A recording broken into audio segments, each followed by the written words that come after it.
Do a bungee jump. Visit the Grand Canyon. See the Northern Lights. Read Wuthering Heights. Defrag your hard drive. Tell your wife you love her. Fill in the Grand Canyon. Get married already. See the world from space. Consolidate all of your debts into one easy-to-manage crippling debt. Fill in the Grand Canyon from space. Honeymoon in Pangaea. Complain relentlessly about the shortcomings of 3D television. Complete your 1,000-piece jigsaw of the Grand Canyon. Memorize your own or perhaps a friend's Wi-Fi passcodes. And hey, finish that novel.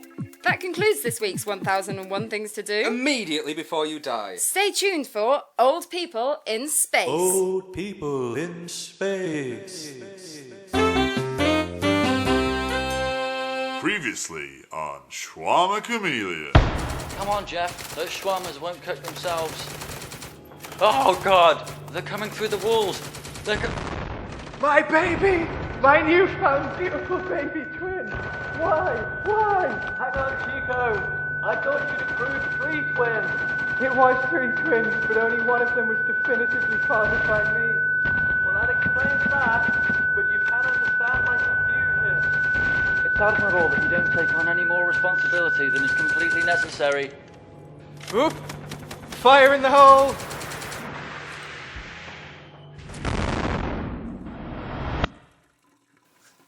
Is it the weekend yet, or what? Do you know what I mean? 'Tisn't the weekend yet, Carl, but we're over the hump at the very least. What a dull week it has been. Yeah, I've been entertaining myself with Humphrey Bogart movies. For instance, Swing That Lady Around. Man are such fools. Which was your favourite? Hands down, The Amazing Dr. Clitterhouse. Well, I think... Oh, that'll be the verdict of our failed hygiene test. Hello, Shawarma Chameleon. May I take your order? I see. Well, we'll have to agree to disagree on those points. Well, I disagree. I'm sorry you feel that way. Oh, man. It doesn't look good, fellas. Good, fellas? In terms of the Eugene test. What? I thought we were a shoo-in to pass the hygiene test successfully and continue to flourish as a small to medium enterprise. Limited by guarantee. What's the deal? It means we have guarantors, rather than capital or share. Chico, I meant vis-a-vis with regards to the results of the hygiene test. Well, brothers Carl and Chico, and to some extent Jeff, they said we just weren't clean enough. Damn. Wait, guys, get a load of this. I asked my mate Kathy about Eugene, and you know what? She'd never even heard of him. Really? And she's in the hygiene testing business that so threatens all of our livelihoods. Nah, but she'd literally never even heard of him. Well, that's good enough for me. I say we look into this clown. Hey, Carl, Yes, Chico? didn't you work as a PA for the PM's PI? I didn't, but that was always a dream of mine, kind of. I'll happily investigate that job's worth, though. I'll need expenses. Expenses, Carl? Who do you think you are? The amazing Dr. Clitterhouse? Anyway, I don't have much in the way of disposable income. Say no more, sugar lips. I'm sure we can come to some sort of arrangement.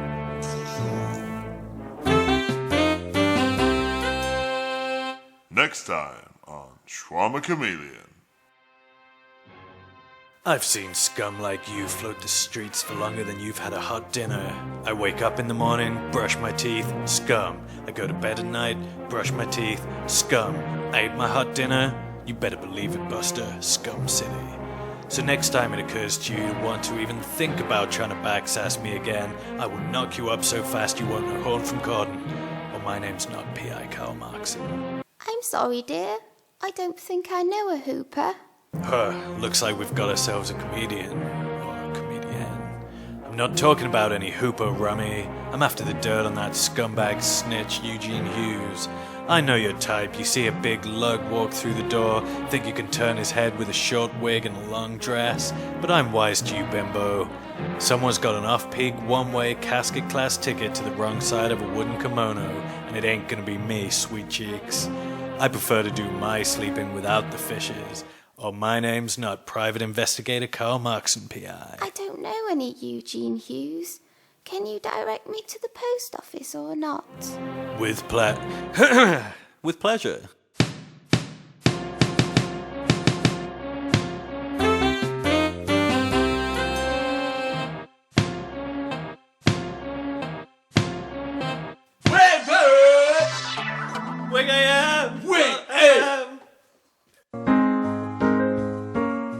This week on Inside the Doctor's Studio, Dr. Business has a newfound obsession with hit WhingFM crime thriller Diagnosis Murder.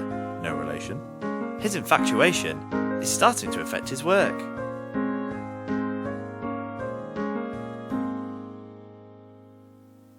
Well, Doctor. Well, Dr. Business. Sorry. Well, Dr. Business. I think I might be having heart palpitations. And I'm wondering if it might be linked to some harsh chest pains I've been having occasionally. For quite a while now. I see. Well, you know what it sounds like to me. Diagnosis, murder. Okay, well, Doctor, what can I do? Is there anything you can... It's the diagnosis murder thing. Dr. Business, please. Please, Doctor, I'm really worried. What can I do? Is there anything you can maybe prescribe to sort of... You what? No. See you later, mate.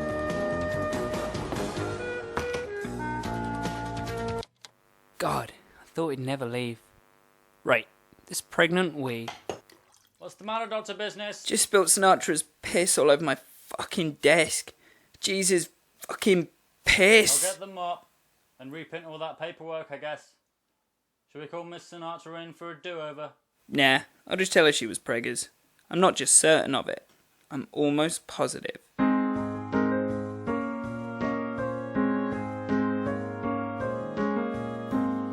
Dr. Biz, I know you hold ethics in high priority in your general practicing.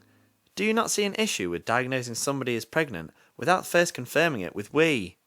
Well, if there's one thing I've learned from Richard Van Dyke, it's to always trust your hunches and rarely do things by the book.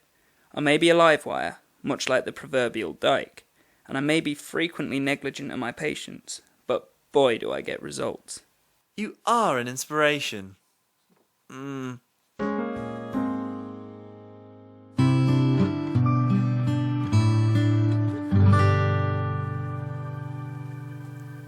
Hello, I'm Jeremy Page, and welcome to WhingFM's most foremost literacy programme, Page Turners. Our guest today is Tracy Beacon, teacher, student, and now erotic novelist. Welcome. Thank you, a pleasure to be here. Let's straight in with some excerpts of her latest erotic novel. Some of this I can't even say on air, so I'm going to have Tracy do it herself. Yes, thank you, Jer. You don't mind if I call you Jer, do you, darling? Yeah. Now, these sections haven't actually been taken from one specific segment of the book. What I've done here is arranged a medley of sorts of my favourite passages. Where do these go? He queried seductively. Right in the vag, her eyes seemed to beg, as well as her words. Roger that, he exclaimed confidently, with a wink and a nod, confirming his intent. I love you, he joshed boorishly. We're having sex, they cried in unison, obviously. Put it in backwards again, she cajoled, with shining ambition. This is feeling so great on my dick, he bellowed, really observantly. It kind of feels like I need a whiz, but a bit like that. I don't understand what you mean, she complained. You're not explaining yourself clearly enough. I'll send you a follow-up email, he consoled, genuinely intending to follow through. Okay, but don't copy in half my family this time, she warned, soaring towards climax. Oh my God, keep 'em coming, she exclaimed arrogantly, in spite of her atheist leanings and in reference to his unrelenting pelvis. It's like a vagina down there, he stated with a modest mirth. And I'm loving it, he whispered litigiously as he accomplished his final solution. Wow, well, that was... I was expecting something like... But... Oh my... Thank you so much. Don't mention it, lovely. Well, I don't know what I can... Thank you so much, Tracy. And right, coming up next... WhingFM! Well, Timmy, let's see what Foucault had to say about your problem. Child's Corner. Yesterday's answers to tomorrow's questions today. Don't worry, Olivia. The Well, David, as Descartes says, that's a no-no. Well, Freddie, now this was a complex issue. Get off my case. Johnson! If you say why one more time! And now here's your host, Nick Kidman. Hi, yes, thank you. Today's child is Timmy Vim from Whingate Estate, and we're going to quell his persistent classroom embarrassments. Well, Timmy, in his The History of Sexuality Part 5, The Right of Death and Power Over Life, Foucault claims that there is a new emphasis on power over life called biopower that comes in two forms. The first is, and I quote, centered on the body as a machine, its disciplining, the optimization of its capabilities, the extortion of its forces, the parallel increase of its usefulness and its docility, its integration into systems of efficient and economic controls. End quote.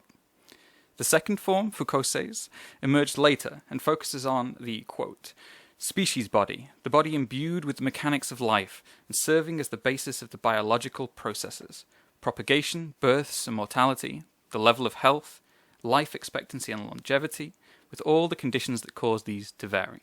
End quote. Biopower, it is argued, is the source of the rise of capitalism, as states become interested in regulating and normalizing power over life, and not as concerned about punishing and condemning actions. I hope this helps, Timmy. Just think of it the next time you're in Miss May's drama class, eh?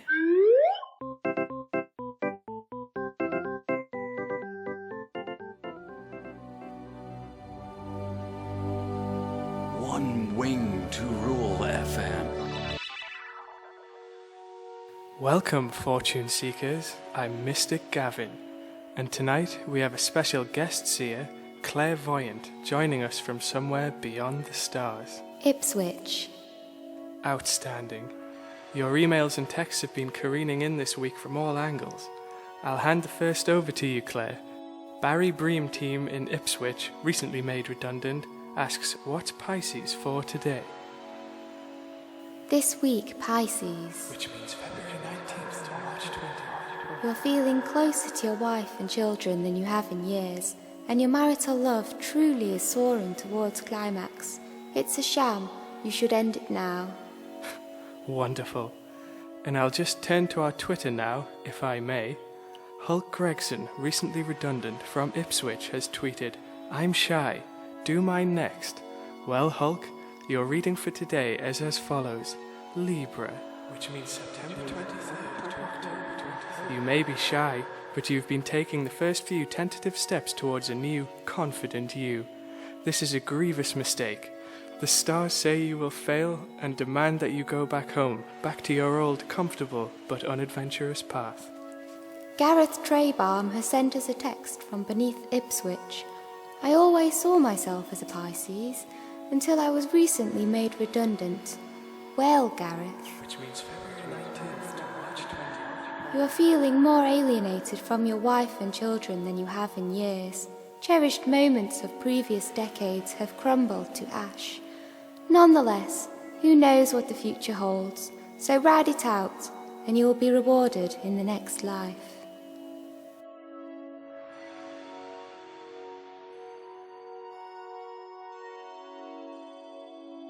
Afterlife confirmed. Case closed. You can't handle WhingFM! Our condolences go out to the friends and family who what must be a troubling time. Up next, Alan Cleft with Hands Up Mama.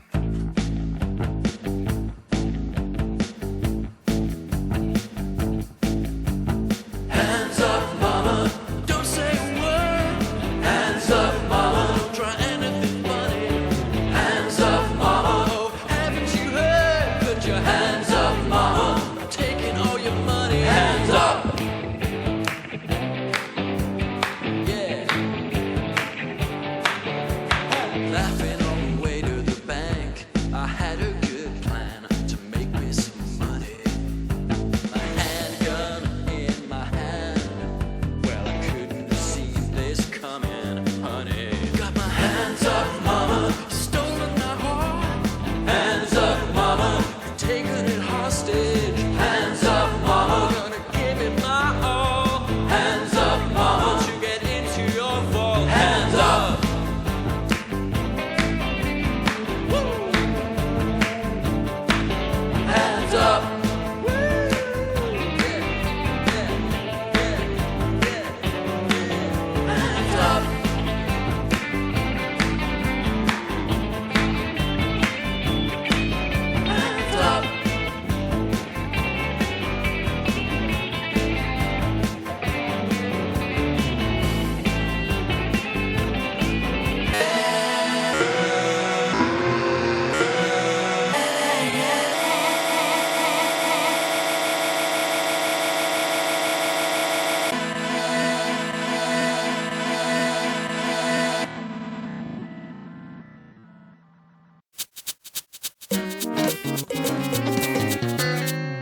Live at the Talia Extra, Tommy Pewter has just given a secret performance live and unplugged to a handful of attendees. A heady mix of committed Pewterites who found out about the gig through various long-winded hacking processes, and a hall full of bingo-playing bystanders, far from prepared for the cutting-edge alternative comedy they were about to witness. So how did it go tonight, Tommy? Thanks. I do prefer the vibe of these secret shows. Playing somewhere small capacity like the Bevan feels so much more intimate. Tonight perhaps a little too intimate, but at least this time the sound guy was laughing at me. It could have gone better tonight though. I was thrown off my game when I heard my ex-wife's ex-husband's music on the radio. On WhingFM, of course. I assume you mean Alan Cleft's Hands Up Mama, a timeless classic. Well, for me, hearing Cleft hurts. Believe me, I would know. And how. Come Charlotte and Alan's velvet divorce in '89, I was overjoyed that we could finally be together, without always sneaking about. I'm surprised he never suspected anything at the time, the way Charlotte and I would show up together at all his stadium shows and small-town book signings. You do have a reputation for wearing your private life on your sleeve, I know. But going back to my question... As if he even let me go with them on tour. I remember the time in Czechoslovakia when he almost walked in on us laughing at his unreleased tracks. And having sex with each other. Had a new release out myself that night. You know, we'll probably cut that out in post. This interview's meant to mainly focus on... Of course, when Alan eventually found out about our affair at the ice hockey game in Sweden, the news hit him like a backhand slapshot to the face. Damn telltale jumbotron. Still, it's all spilt milk under the bridge now, eh? No use crying over this duck's back. Ah, that's going in the notebook, is it? I can't believe I've got to see Cleft face to face again tomorrow. He's the last person I want to be spending the promotional round-the-world plane trip with. Ugh. Why did I even sign up for this? Another airborne celebrity shill championing the noble cause of SEXP. I guess I was just sweet-talked into it by that slimy dick Van Pickle. Diagnosis. Sellout. Well, we've been talking to Tommy Pewter with, as ever, unwarranted candour. Tune in next week for another Live at the Talia Extra, where we're never live and we're always extra.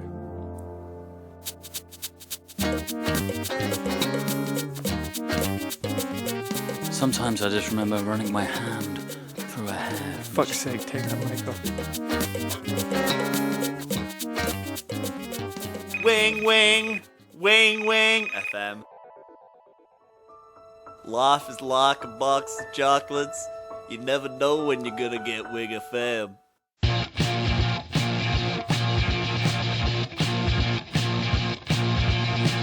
Welcome to Craft Brews Britain, where we follow collectives of hip lads and lasses while out on the raz and razzes. This week we're in Whingate again, but before we get started, let's meet the gang.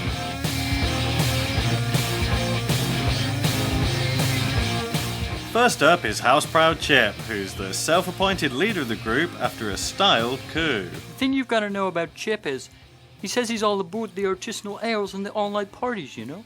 But after a couple of broken pails, he just turns in and flips on some Scandi drams. I mean, who doesn't, eh? Then there's Houseproud Canadian Barry, de Lothario. He's on a student exchange from French Canada, but has found himself right at home in Whingate. Oh, Canadian Barry.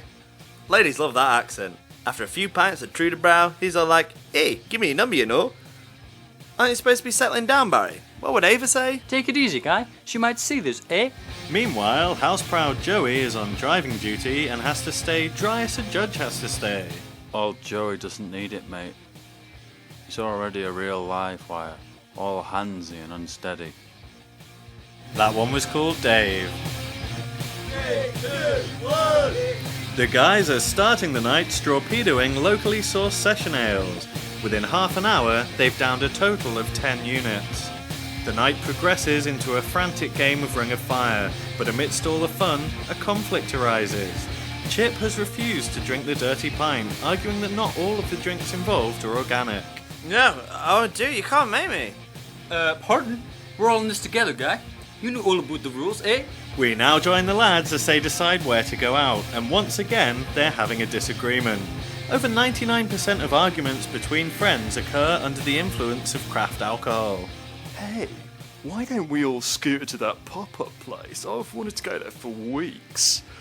They're the only place doing Gordon's Brown on draft right now. Come on, Joe, it's the weekend. You gotta drive us down to Nevin. But Chip, then I can't drink it all. It isn't fair.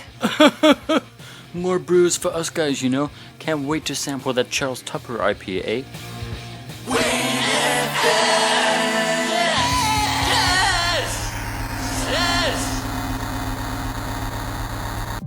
Coming up next, it's Shawarma Chameleon. I can't wait to see how Karl Marxon fares in his private investigating. Neither can I, so let's not.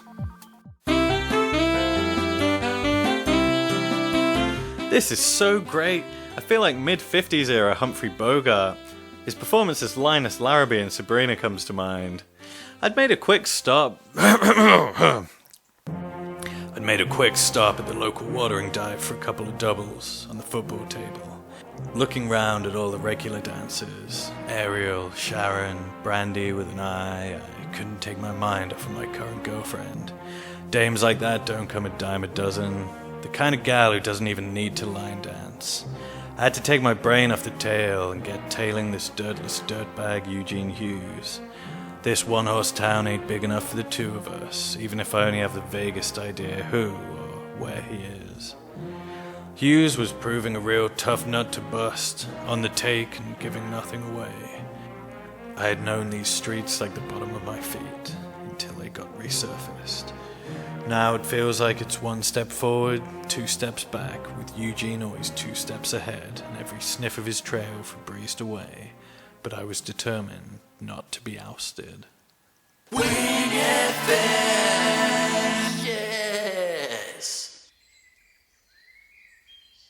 Flash of tits, the soft rustle of an imperial shag, the brilliant show of a red-breasted sapsucker. They're listening with me, Bill Barrett, tonight at midnight.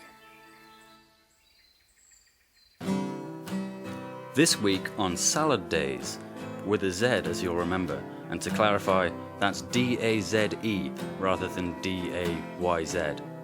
Lewis is having another episode of challenging behaviour, this time directly bringing his mother's departure into the limelight and putting yet more strain on their relationship. Oh man! Lewis, it's time for the classifieds. Put the radio back on.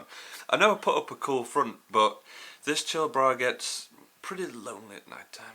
Oh, you didn't put an ad on there, did you? Sure did. Rad Skater Dad seeks to ramp up boneless relationship with Avril Lavigne type. WLTM, HS, GSOH, Node BMX. Enjoys pop, shove-its and grinding. Did it all fit in? That's what she said. Well, is going to say. Who? I don't know yet, do I?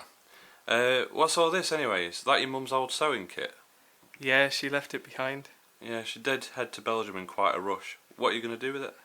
Oh, I'm really into quilting now. As it happens, here's a square I've just done that represents loneliness. This one's about how much I miss Mum, and this one's about the benefits of leaving the Eurozone. Speaking of squares, am I watching Hitchcock's The Nerds right now, or what? I'm off to the car. Think I left some shawarma in the glove box. Inspired by WhingFM programme Shawarma Chameleon. Lewis's disregard for the rules and lament at the loss of his mother, to the de facto capital of Europe of all places, has predictably driven Louis to consult his no-nonsense head shrinker, Dr. Dorothy Dot, once again without making an appointment. The following is a recreation based on Dr. Dot's session notes, featuring Dorothy herself and the real patient Susie, whose hands were tied due to the rule-bending of WhingFM's talented legal team. So, Susie, how does that make you feel? Well, I've lost him forever, but I feel like I never really had him while he was alive. I'm having trouble sleeping and eating, my personal hygiene's gone down the pan, and I've been having thoughts of... Janet Nutbar. Hello? Dr. Dorothy Dot speaking. Okay, calm down. Same rates though, remember? I'm in the middle of a session with some Betty Griever. Sorry, Susie, 1 minute, this guy's crackers. You've only got a minute, Louis, but I will have to charge you for a full hour. I see. Quilting. That's curious. His mother's old sewing kit. I see. Well, do you see any common thread between these rebellious outbursts? Well, Louis, I think Louise's departure may have affected Louis, more than he'd like to let on. Quilted a whole square on loneliness. I think that's clearly a metaphor for how he's feeling. You need to engage more with your son on an emotional level. Be there for each other. Your own Euro views aside, you owe each other that much. And coolly on the skater boy rhetoric, it's a tried and tested technique, I know, but in moderation. Right. I really need to get back. This loon's giving me mad eye. Sorry, just a minute, Suze. I'll see you on Tuesday. What? Really? In the glove box? Sounds iffy. Give it a sniff. Well, you can't reheat it, obviously. See you on Tuesday, if you survive that number 2.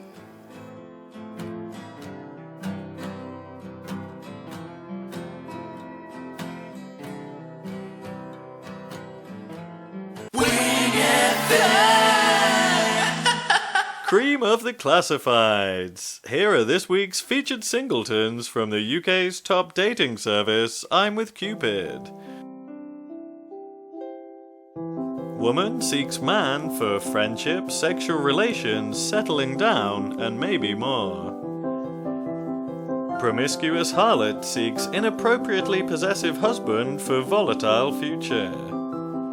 Jaded divorcee seeks fulfilling life in celibate solitude.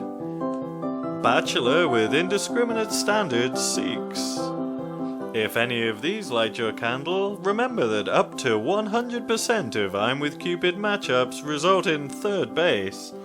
Here are some happy couplings from the last few months. Keen environmentalist finds sustainable relationship with rich fracker. Kleptomaniac steals the heart of unwitting organ donor. Former abattoir assistant finds love with absolute cow. Never been kissed 30-something, missing, presumed dead. Sign up today for I'm with Cupid, dredging for inept minglers to pair up the nation's loneliest.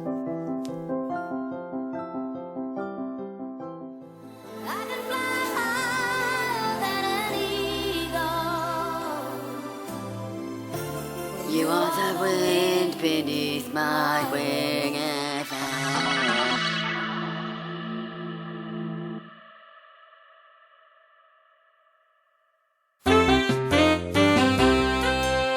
Previously on Shawarma Chameleon. Come on, Jeff. It's not like the shawarma's going to cook all by itself. What a dull week we've had. So I was all like, I prefer to do my sleeping without the fishes. Brilliant. The figures are in. We've come out top of the year in annual shawarma takings. Oh, the annual Shawarma Takings League? The very same. We've beaten Dalai Shawarma and Shawarma Please. We're officially the best Turkish food peddlers in the greater Whingate area. I should think so too. I regularly sample the competition, and it's total crud. Yeah, it's like, dude, bad shawarma.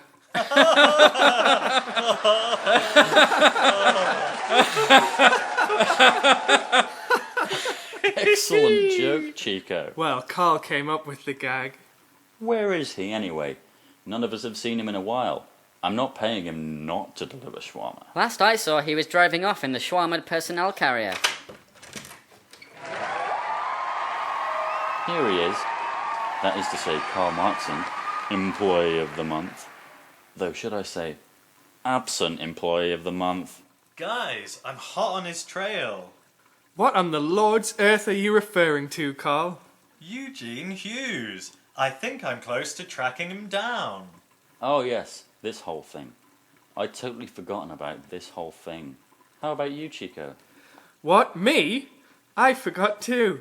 He gave us a 0-star rating, but this whole thing didn't seem to have any immediate repercussions to our thriving small business. Yes, the FDR are quite slow on the uptake, thankfully. Well, it turns out Eugene was pretty cozy with this woman named Kathy.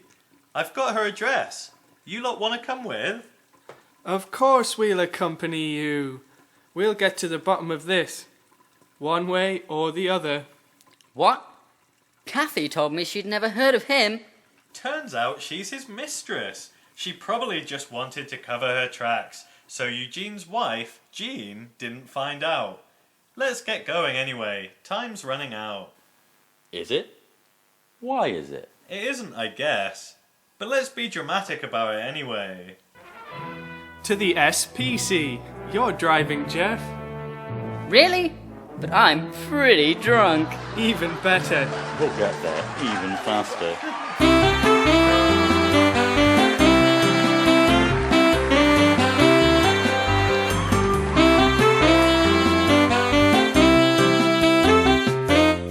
Shut up. It's a public service announcement. Just been out for a few ales? Unwound with a couple of pints of Bitter Bastard or Cameron's Careless Whisper? Then you've hit your limit break. Remember the slogan, don't drink and drive. Or if you drink, don't then drive. Unless you're the kind of person who drives better drunk, in which case, whatever. I don't care.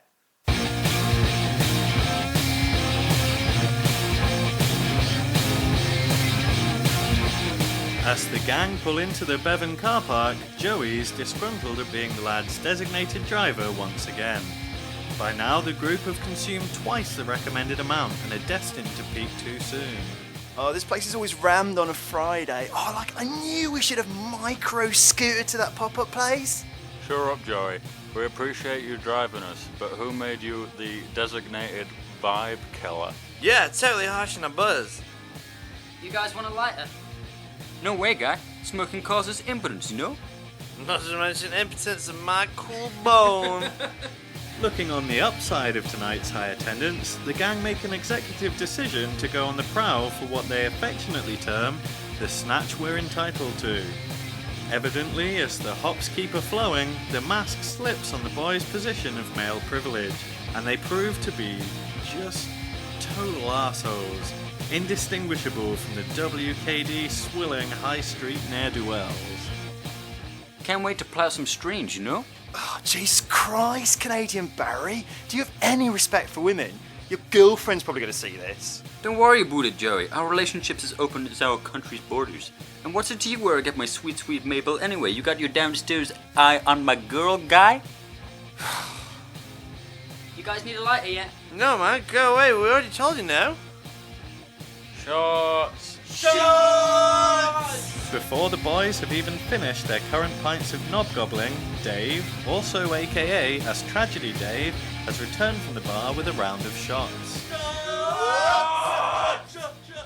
Shots! Thrill the chaser! Yeah, thrill the chaser. Next time on Craft Booze Britain, disaster strikes as the gang's recklessness leads to the beloved venue The Bevan going up in flames, and Tragedy Dave, quote, pulls a munter, end quote.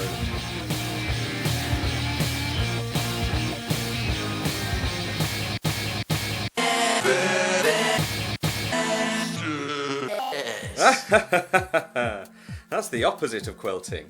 Right, it's that time again. Something borrowed, something blue, something old, something news. Straylit match ignites tiny fire in the Bevan, threatening upholstery and singeing one bro. Rhetorical questions. Is this the sinister new fad sweeping our nation's schools? Knife crime skyrockets as government's ill-advised Knife for Life initiative comes to fruition. Belfast Belfest. Queen slips on inaugural peel. And finally, what should we do with the drunken sailor? Tanker captain capsizes vessel, killing hundreds and angering 20.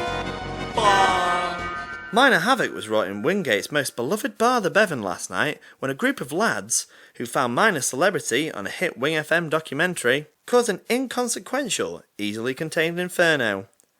The fire was initiated allegedly by the cool but careless toss of a lit match. Local socialite under suspicion for the toss consults this barista, as lonely lighter enthusiast insists this could have been avoided.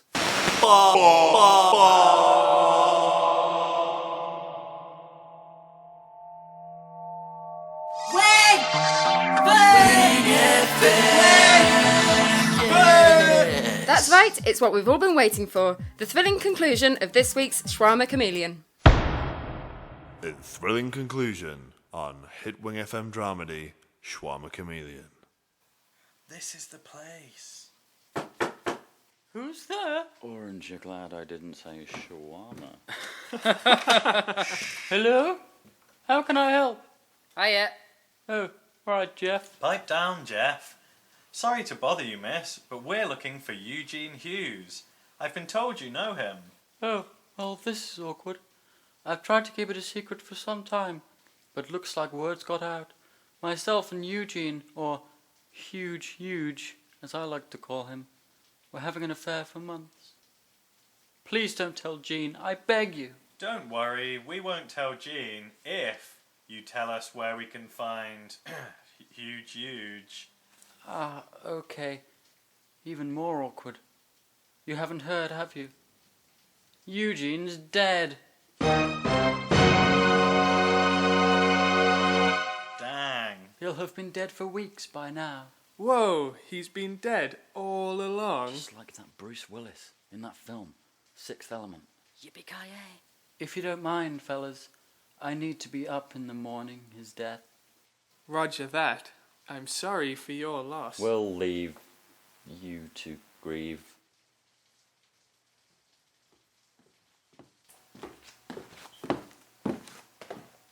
I give him 0 stars for being alive. Too soon, Jeff. Come on, Jeff. A man has died. Looks like he's failed the big hygiene test in the sky. Am I right, guys?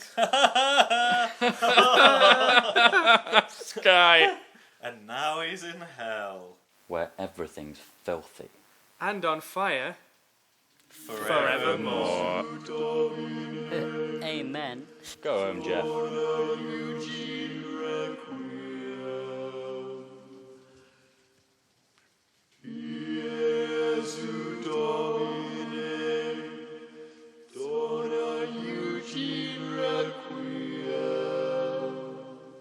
As we cheered, cackled, and made tremendous jokes about a man's timely demise, I thought, there used to be a day when being a shawarma delivery man stood for something. Not much, but something. Babes in arms could suckle from those Middle Eastern meat teats in perfect safety, but